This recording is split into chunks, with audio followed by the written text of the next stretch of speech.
Gracias, presidente.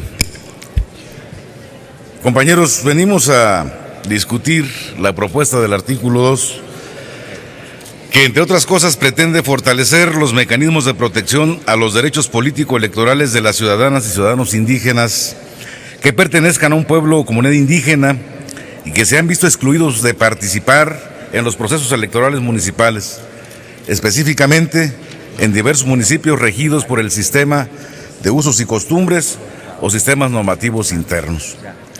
Quiero con esto contrastar la visión de quien me antecedió en el uso de la palabra, que efectivamente levanta una crítica en términos de las condiciones en las que hoy viven cientos de familias en las zonas indígenas y que retratan, en lo que ha dicho ahí, una serie de rezagos.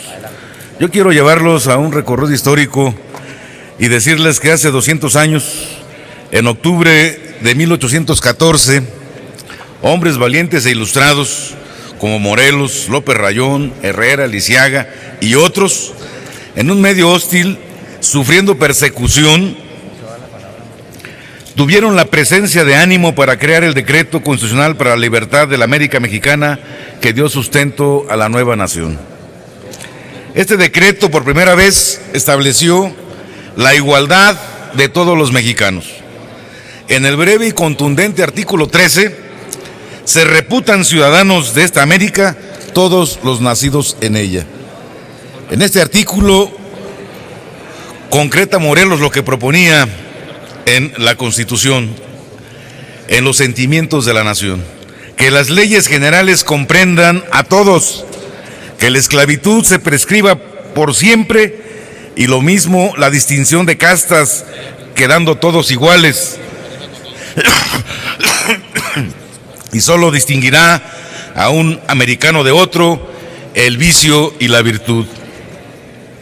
Esto pretendía y pretende todavía dar vigencia en la actualidad a las condiciones de vida de nuestro pueblo. El artículo 24 de ese mismo decreto dice que la felicidad del pueblo y de cada uno de los ciudadanos consiste en el goce de la igualdad, seguridad, propiedad y libertad.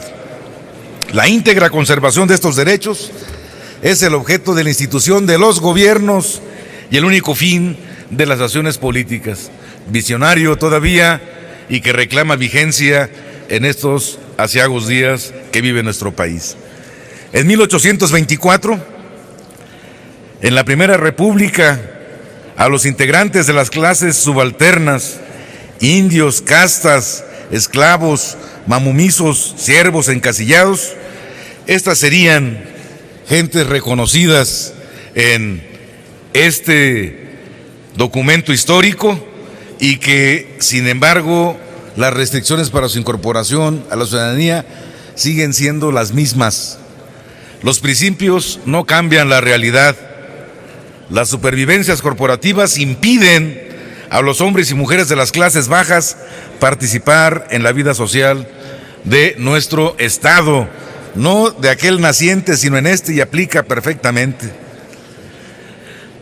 Yo creo que esto nos actualiza. La dependencia económica, la necesidad de empleo, la persistencia de las costumbres de aquella época colonial, la sumisión a los corporativos tradicionales, el ejército y la iglesia los alejaban de la vida política. La historia no se detiene. Los jacobinos vencedores de la Guerra de Reforma establecieron en la Constitución del 57 los derechos humanos como base y sustento de todos los otros derechos. El artículo primero decía: el pueblo mexicano reconoce que los derechos del hombre son la base y el objeto de las instituciones sociales, sentando así la premisa fundamental de su contenido. En la Constitución del 17 se retoman estos principios y añaden los derechos sociales que regulan las garantías de acceso a los beneficios de la sociedad moderna. Pero lejos estamos de cumplir el propósito. La igualdad ante la ley se minimiza ante las desigualdades sociales que persisten. Apenas este año logramos una reforma al artículo 41 de la Constitución y establecimos también la igualdad de género en los procesos electorales. pero siguen persistiendo las mismas carencias y sigue habiendo esclavitud que empobrece a miles de mujeres e indígenas en nuestro país. Hay minorías sociales excluidas del relativo bienestar, y aquí lo han señalado mi antecesor. Esta sociedad contemporánea no tenemos en el campo, las indígenas, las mujeres que viven y trabajan en el campo, los campesinos, condiciones para ejercer los derechos que las leyes nos otorgan. Es cierto, miles, millones de indígenas viven en situación de marginalidad, una aplicación viciada de los derechos heredados de la legislación colonial, considerados derechos tradicionales, los llamados usos y costumbres que se han convertido en abusos y exclusión. Los hombres y las mujeres de las comunidades viven la exclusión social por sus carencias, la exclusión económica por su falta de oportunidades, la exclusión política por el predominio de cacicazgos locales o por la manipulación de los líderes comunales. En la sociedad mexicana coexisten carencias con excesos. Cientos de miles de niños, niñas, hombres y mujeres sufren marginalidad, mientras unos cuantos pasean y contrastan su fortuna en las calles de nuestro país. Senador, le ruego sí, voy a hacer un poquito más extenso.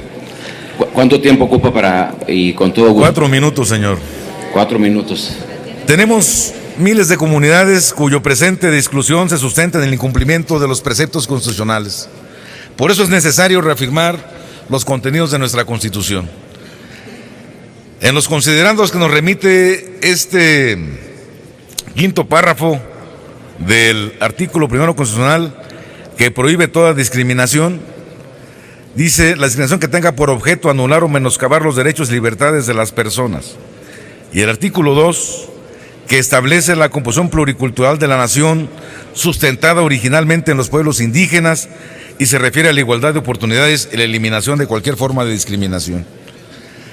Ambos preceptos protegen la igualdad para ejercer los derechos protegidos de las minorías, que es doblemente excluida, y más por ser mujer.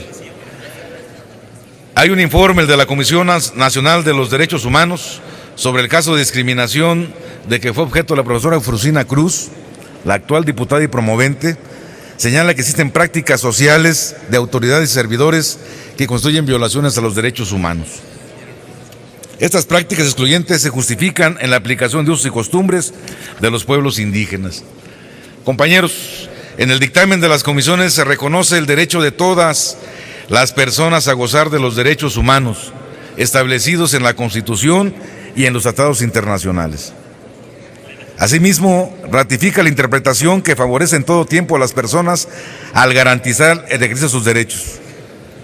Esta propuesta de modificación al artículo 2 es con la finalidad de fortalecer los derechos políticos de los indígenas con un sentido de igualdad ciudadana y equidad de género. Por eso, cuando alguien sube y habla en contra de esto, pudiera tener una perspectiva de razón, pero lo que busca esta reforma particularmente es cerrarle el paso a la injusticia. No es un capricho que apoyemos esta propuesta y esta minuta, porque finalmente nosotros creemos que de esta manera, paso a paso, es como vamos a lograr colocar la igualdad de las mujeres y de los hombres en comunidades indígenas. Por eso sentimos que estas virtudes se encuentran en esta propuesta de decreto, de dictamen, y que nosotros en el grupo parlamentario del PRD votaremos a favor. Muchas gracias, presidente. Gracias, senador Isidro Pedraza Chávez.